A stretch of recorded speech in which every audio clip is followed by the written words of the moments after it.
Hello, my dear students.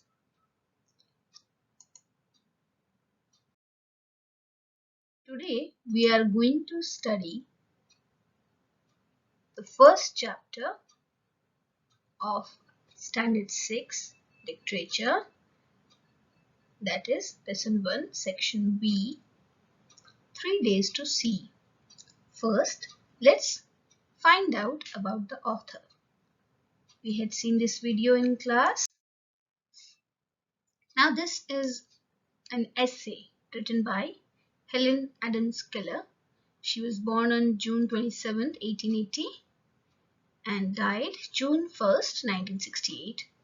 And focus on who she was, dear children. It's very important. She was an American author, disability rights advocate, political activist, and lecturer. Born in West Alabama. And why was she so special? She lost her eyesight and hearing ability after a bout of illness at the age of 19 months. She was not born deaf and blind. She lost her eyesight and hearing ability at the age of 19 months. She then communicated primarily using home signs until the age of 7 when she met her first teacher and lifelong companion, Anne Sullivan, who taught her language including reading and writing. Now, because both her most important senses were shut, the only sense remaining to explore was the sense of touch. Her teacher used that, and what was the breakthrough? I'll tell you.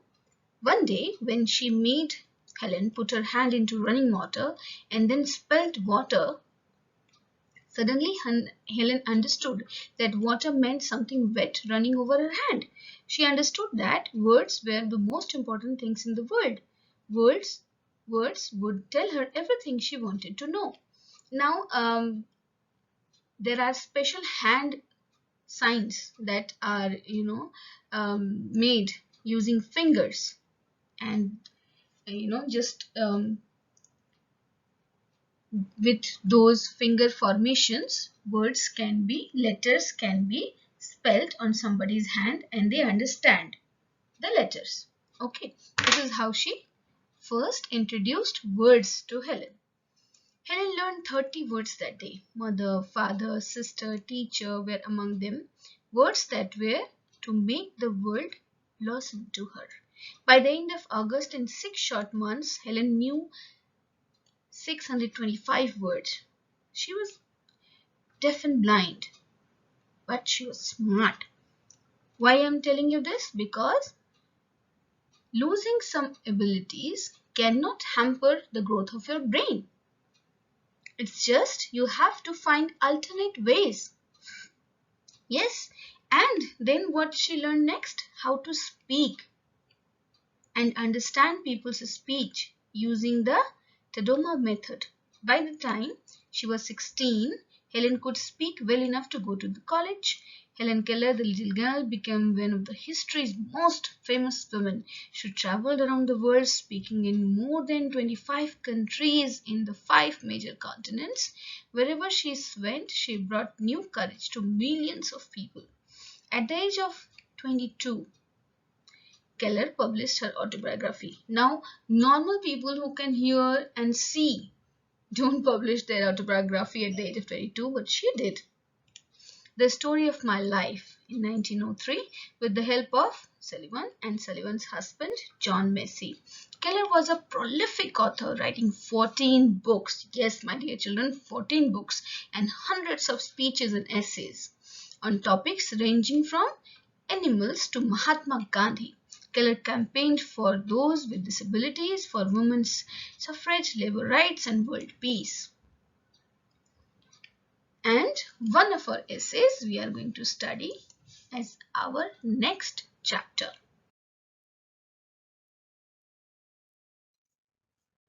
And the name is 3 Days to See.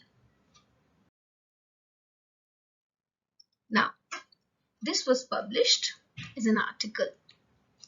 I have often thought it would be a blessing if each human being were stricken blind and deaf for a few days at some time during his early adult life. Now you will think, what an offensive thing to say. Why would somebody, say that it will be a blessing if people are stricken blind and deaf? What could be the use? It is such a, you know, bad thing to say and wish for, right? No. Helen has an explanation for it. Darkness would make him more appreciative of sight, and silence would teach him joys of sound. Now, why does she say that? What does she mean? We don't appreciate sight and we don't appreciate joy of sound? What made her conclude that the people who can normally see and hear do not appreciate sight and the joys of sound? Well, she has an explanation for it. Let's find out. Now and then, I have tested my seeing friends to discover what they see. Recently, I asked a friend who had just returned from a long walk in the woods what she had observed. Nothing in particular, she replied. Now we know why Helen is forming this opinion about people who can see. She had asked her friend who had gone for a long walk in the woods about what did she see, and what did the person reply? She replied, nothing in particular. And Helen is saying, how is it possible? I asked myself, to walk for an hour through the woods and see nothing worthy of a note? But don't we normally do the same? We go to places, lots of places in our lives. But do we notice things in such a big, detail? If I tell you to describe in 10 lines, in 2 lines you'll be done. Won't you? You will have nothing to say on what you saw because we see, but we don't notice because we are not very observant. We are just looking at it. We are not actually seeing things. That's what Helen means by saying this. And then she adds, I who cannot see find hundreds of things to interest me through mere touch. Now, because she is deprived of the sight, she is curious because we can see, we are not. The sight has, the fact that we can see and we see things has made the things very normal for us, and we don't get excited and look at things and appreciate small things because we find it common, we see it every day. But because she is not blessed with eyesight, she is curious, and just by touching, you know she says that I feel the delicate symmetry of a leaf, and she says, when I pass my hands lovingly on the smooth skin of silver birch and or the rough shaggy bark of a pine in spring, she says, I touch the branches of trees hopeful in search of a bud, the first sign of awakening of nature after the winter sleep. Occasionally, if I am fortunate, I place my hand gently on a small tree and feel the happy quiver of a bird's in full song. Now, through vibrations, she can feel that.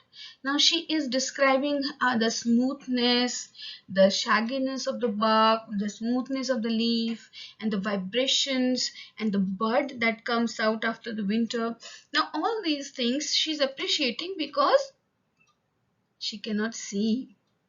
This is why she says that everybody should go blind for some time so that they can actually appreciate things that they see and notice them. Appreciating means you notice them. Otherwise, we take it for granted and we don't actually see. Yes, so then she continues, at times my heart cries out with longing to see all these things. If I can get so much pleasure from mere touch, how much more beauty must be revealed by the sight, she says. With touch I can understand so many things. If I would actually see them, how much beauty will be revealed. And then she says that I imagined what it should be, to see And if I were given the use of my eyes just for 3 days. Now, this is where this essay is born. What will she see? For 3 days, she is trying to tell us to be appreciative of the power of sight that we have, and we take it for granted and we don't appreciate it as much as we should. Now let's see what are her wishes. Okay, so on the first day, she wants to see the people whose kindness and companionship has made her life worth living. And she says, I do not know what it is to see into the heart of a friend through the window of the soul, the eye. Even if somebody is lying, the eyes don't lie, as it is said. When we talk, we look into the eye and we know what actually that person is feeling. She longs to experience that. And she says that I can only see through my fingertips the outline of the face. I can detect laughter, sorrow, and many other obvious emotions. I know my friends from the feel of their faces. She says that she recognizes them by the touch, how the face feels in her hands. For instance, she says, can you describe accurately the faces of 5 different friends? I can guarantee we won't be able to. How is the nose and how big is the forehead? We don't notice. That's what she means. We see, but we don't notice. Because she is deprived of the sight, she notices those because she longs to see. As an experiment, she says she had questioned husbands about the color of their wives' eyes, and they often expressed embarrassed confusion and admit they don't know. And then what next she would like to see? She would like to see the books which has been read to her and which has revealed the deepest channels of human life to her. Then in the afternoon, she would take a long walk in the woods and intoxicate her eyes on the beauties of the world of nature. And then she would pray for the glory of a colorful sunset. That night, she won't be able to sleep. That's what she says. The first day, she wishes to see the faces of her friends, then see the books that have been read for her, then take a long walk in the woods, and then see the Gloria sunset and pray on it. Then on the second day, she would like to see the pageant of man's progress. What is it? Where she can see it? In a museum, where from the start to the end, whatever the progress of humankind is on display. And she would try to probe into the soul of a man through his art. And the things that she has known till now only through touch and couldn't see. And the evening of the second day, she would spend in a theater or at movies. And the following morning, the next day, the third day, she would greet dawn. She would see the dawn and she would be anxious to discover new delights, new revelations of beauty. And as it is the third day, she wants to spend it in the workday world amid the haunts of men going to the business of life. Means going to the places which are the busiest and where the people are going about with their daily routine, the business, the malls and the shops and the factories. She wants to see how men do their daily work.